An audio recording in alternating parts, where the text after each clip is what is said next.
ایک video social media پہ بہت زیادہ وائرل ہو رہی ہے جس میں صاف دیکھا جا سکتا ہے کہ ایک قبر ہے، اس میں تدفین کے دوران جہاں پر قبر ہے وہاں پر بارش ہو رہی ہے، اور ارد گرد کیمرہ گھما کے دکھایا بھی جا رہا ہے کہ وہاں پر بارش نہیں ہو رہی۔ سوشل میڈیا پر ڈیبیٹ یہ بھی ہے، لوگ کہہ رہے ہیں کہ جناب یہ اس سائڈ پر لائٹ ہے تو لائٹ کی وجہ سے وہاں پر بارش کے قطرے نظر آ رہے ہیں، جبکہ ویڈیو میں یہ بھی دیکھا جا سکتا ہے کہ دوسری طرف بھی لائٹ موجود ہے، وہاں پر بھی زوم کر کے دکھایا جاتا ہے لیکن وہاں پر کوئی بارش نظر نہیں آتی، اور جہاں پر میت کی تدفین ہو رہی ہوتی ہے اس جانب بارش ہو رہی ہوتی ہے۔ تو بہت سارے لوگ کمنٹس میں آ کر کہہ رہے ہیں کہ جناب لگتا ہے کوئی زندگی میں جیت گیا ہے، کچھ لوگ یہ کہہ رہے ہیں کہ جنت میں چلا گیا ہے۔ اس کے ریپلائی میں کچھ لوگ کہتے ہیں کہ بھائی جان آپ کو کیسے پتا کہ جنت میں چلا گیا؟ تو یہاں میں اس کو آنسر کر دیتا ہوں کہ ہاں، حسن ظن ضرور رکھ سکتے ہیں کہ ہو سکتا ہے کہ اللہ کے بڑے قریب تھا، ہو سکتا ہے کہ اللہ تعالیٰ نے اسے بخش دیا ہو سکتا ہے کہ یہ اس چیز کی نشانی ہو کہ اللہ تعالیٰ نے اس کو بخش دیا ہے۔ تو حسن ظن ضرور رکھیں، حسن ظن رکھنے میں کوئی مسئلہ نہیں ہے، البتہ غلط باتیں نہیں کرنی چاہیے، حسن ظن ضرور رکھا کریں۔ بہرحال یہ جو بھی معاملہ ہے اللہ بہتر جانتا ہے، لیکن یہ جو قبر والے حصے پر بارش ہونا، اور اگر ایسا ہی معاملہ ہے تو یہ اس معاملے کو دیکھ کر مجھے ترمذی کی روایت یاد آئی جس میں بنی اسرائیل کے ایک نوجوان کا ذکر ہے جس کا نام ذوالکفل ہے۔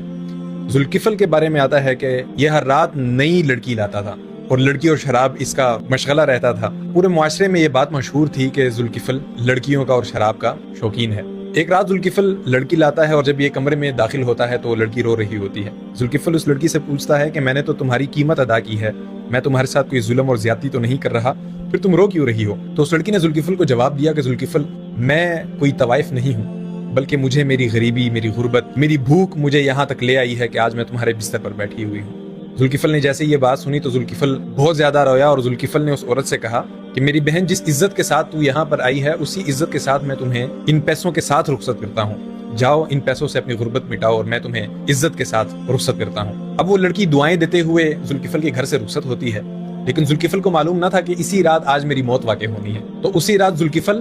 توبہ کرتا ہے اور توبہ کے کچھ ہی دیر بعد ذوالکفل کو موت آ جاتی ہے۔ تو اللہ سبحانہ و تعالیٰ نے ذوالکفل کی توبہ قبول کر لی